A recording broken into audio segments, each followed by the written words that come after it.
सैकड़ों प्रोटेस्ट, हजारों प्रोटेस्ट मैंने देखा है छोटे मोटे स्तर पर ओल्ड पेंशन स्कीम को लेकर देश में किए गए। बस अब तक सरकार झुकने का नाम नहीं ली, लेकिन कर्मचारी भी टूटने का नाम नहीं ले रहे हैं और मुझे उम्मीद है कि वो टूटेंगे भी नहीं। खुशीराम साथी ने सुझाव दिया कि सर, यदि हम प्रधानमंत्री तक ये आवाज पहुंचा दें कि कर्मचारियों की रिटायरमेंट 55 वर्ष कर करके 55 वर्ष की आयु में रिटायरमेंट कर दे और ओल्ड पेंशन स्कीम लागू कर दे, तो निश्चित तौर पर प्रधानमंत्री जी इस बात को स्वीकार कर सकते हैं। क्या आप इस आइडिया से सहमत हैं? भले ही हमारी क्वालिफाइंग सर्विस घटा दो, 60 साल हमें नौकरी नहीं करनी, हमें 55 साल करा दो, लेकिन हमें पुरानी पेंशन दे दो। पुरानी पेंशन में, न्यू पेंशन स्कीम में और यूनिफाइड पेंशन स्कीम में सिर्फ एक मोटा डिफरेंस क्या है कि ओल्ड पेंशन स्कीम में जितनी अंशदान राशि है वो पूर्ण रूप से सरकार के द्वारा दी जाती थी, लेकिन एनपीएस और यूपीएस में, एनपीएस में 10% मूल वेतन का आपको देना पड़ता है जो शेयर मार्केट में लगता है, जो पूर्ण रूप से रिस्क से घिरा हुआ है, हाई रिस्क।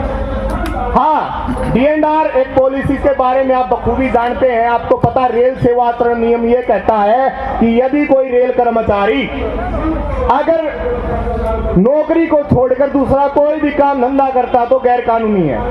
सभी सहमत हैं? अब मुझे ये बताओ, यहां खड़े कितने रेल कर्मचारी ऐसे हैं जो शेयर मार्केट में इन्वेस्ट करते हैं?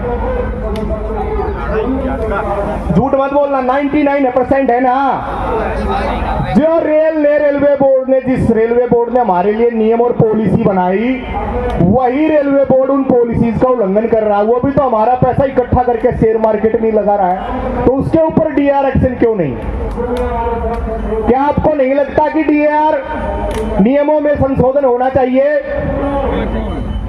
होना चाहिए या नहीं होना चाहिए? होना चाहिए।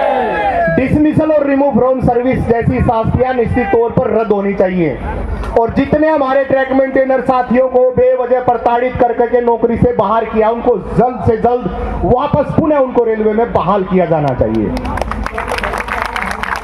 साथियों, आप रेलवे ट्रैक के सबसे बड़े सिपाही माने जाते हैं, लेकिन आपको ध्यान होगा कि अगर कोई ट्रेन आज की डेट में आधा घंटा भी देरी से आए तो उसके लिए कंट्रोल मैसेज होता है और बड़े बड़े अधिकारियों को भी उसमें सजा दे दी जाती है। इससे आपको समझने की जरूरत है कि पूरा सिस्टम रेलवे ट्रैक से जुड़ा हुआ है।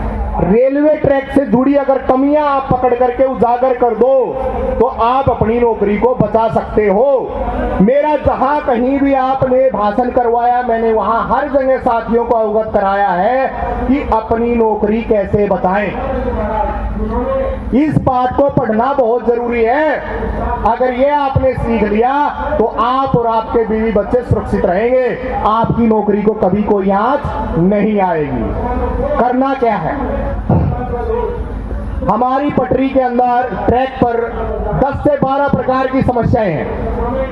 आपको कलम दिया है, कागज दिया है, भगवान ने दिमाग दिया, बुद्धिजीवी है, उसके बावजूद आप डरते हैं। रेलवे जब आप पर कार्रवाई करती है तो पूर्ण रूप से लिखित में कार्रवाई करती है, राइटिंग में, लेकिन आप रेलवे से, अपने एसएससी कार्यालय से एक एक्नॉलेजमेंट तक नहीं ला पाते हैं, एक रिसीविंग अपने कागज की नहीं ला पाते, अपनी शिकायत पत्र की। बड़ा दुर्भाग्य है आप लोगों का।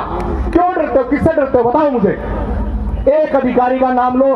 आज की डेट में यूनियनों की हालत ये हो गई है कि अगर एक कर्मचारी प्रताड़ित है, आज आप लोग सैकड़ों की संख्या में यहां मौजूद हैं और धरने में आए हैं। एआईआरटीओ आने के बाद से एक एक ट्रैक मेंटेनर ने भी अपने अपने स्टेशन पर धरना दिया है। कई उदाहरण है। ये है आपके अंदर जवाला प्रज्वलित करने का, बड़ा सिस्टम के अंदर सेनवारी करने का काम all India railway track maintainer ने, यूनियन ने किया है। 5 track maintainer, 1 track maintainer, 2 track maintainer भी धरना कर सकते हैं। जरूरी नहीं उसके लिए इतना बड़ा हमें समूह चाहिए। आज एक बार आप मीडिया में आपके धरने की वजह अगर प्रसारित कर दे तो all India railway track maintainer union के सैकड़ों पदाधिकारी उस अधिकारी के पास कॉल करके उसकी जान खा जाएंगे। आज आपके संघ की ये ताकत है। जिंदाबाद जिंदाबाद। उपलब्धियों की बात साथियों, छठे पे कमीशन में आप लोगों को पेट्रोलिंग का गश्त भत्ता मिलता था 2 रुपए प्रति किलोमीटर। आप लोगों ने कभी उसको क्लेम नहीं किया, उसका लाभ नहीं लिया, जिसकी वजह से वो भत्ता बंद हो गया। 7th पे कमीशन में सरकार द्वारा 157 भत्ते बंद किए गए थे क्योंकि कर्मचारियों को जानकारी नहीं थी। आज भी आप लोग कन्वेंस अलाउंस, जिसको कॉन्टीजेंसी बिल बोलते हैं, वो भी आप क्लेम नहीं करते हैं, जिसकी वजह से आप आर्थिक नुकसान झेल रहे हैं।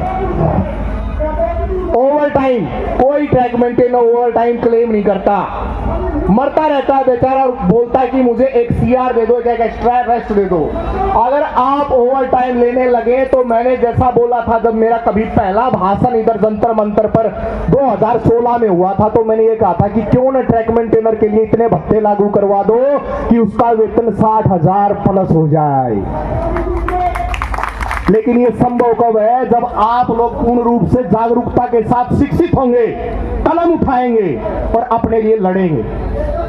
आप लोगों के लिए इस बार 8वें पे कमीशन में जितने भी ट्रैक मेंटेनर पेट्रोलिंग पर जाएंगे, सबके लिए 25 रुपए प्रति किलोमीटर के हिसाब से गश्त भत्ता दिए जाने की मांग all India railway track maintainer union ने की। ट्रैक मेंटेनर दोस्तों तभी ड्यूटी पर जाता है जब देश के अंदर आपातकालीन स्थिति पैदा हो, कर्फ्यू लगा हो, मौसम खराब हो, मूसलाधार बारिश हो, लैंडस्लाइडिंग हो।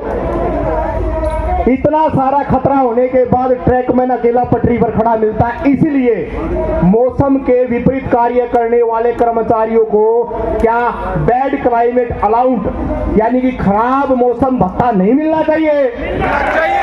1,000 रुपया उस पेट्रोलमैन को मिलेगा जो उस मौसम खराब वाले दिन या धारा 144 जिस दिन लगी होगी वो ड्यूटी पर जाएगा, उसको 1,000 रुपये प्रतिदिन मिलने की हमने मांग उठाई है। 8वें पे कमीशन के साथ साथ जो 30 नवंबर 2024 को जो कमेटी चुनाव को देखते हुए रेलवे बोर्ड ने गठित की थी, उसकी रिपोर्ट 52 डेज के अंदर आपको मिलनी चाहिए थी, लेकिन आज तक वो मिली नहीं। आप लोग एकत्रित हुए, आपके बीच में वक्ता भी बहुत है, श्रोता भी बहुत है। मेरे बहुत सारे क्रांतिकारी भाई जो नॉर्दर्न रेलवे के नहीं, पूरे भारत के कोने कोने से आए, जिनको समय नहीं भी मिल पाया बोलने के लिए, उनके लिए मैं क्षमा प्रार्थी हूँ, सबकी तरफ से मैं क्षमा चाहता हूँ। लेकिन आपने उपस्थिति दर्ज की, ये मेरे लिए बड़े गौरव की बात है। ठीक है, आप अपने सतर कभी मत देखो कि छोटा है या बड़ा है, वहां बैठो यहाँ बैठे हो, आप और हम एक हैं, इसीलिए आज हम सब एकजुट हैं। उम्मीद करता हूं कि बहुत जल्द आप लोगों के लिए बिना पे कमीशन भी कुछ अच्छी मांग आपकी पूरी करवाने का काम हम लोग करेंगे।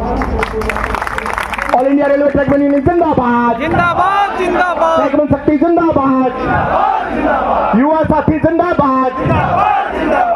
बोलने को तो बहुत सारी साथी बातें हमारी छूट गई, लेकिन जब कभी आपके बीच आना हुआ तो निश्चित तौर पर आप सभी साथियों से विस्तार से चर्चा होगी। कोई साथी पूरी भीड़ से किसी एक मुद्दे पर अच्छी सलाह देना चाहता है तो वहां से यह हाथ खड़ा कर सकता है, कोई एक साथी। यस, बोलिए अजय भाई। अजय जी हमारे कालका सेक्शन से है, अंबाला डिवीजन के। शिमला कालका कभी जाना हो तो साथी से संपर्क कर लेना, खाने पीने की पूरी व्यवस्था का इंतजाम हमारा साथी कर देगा। बोलिए अजय भाई।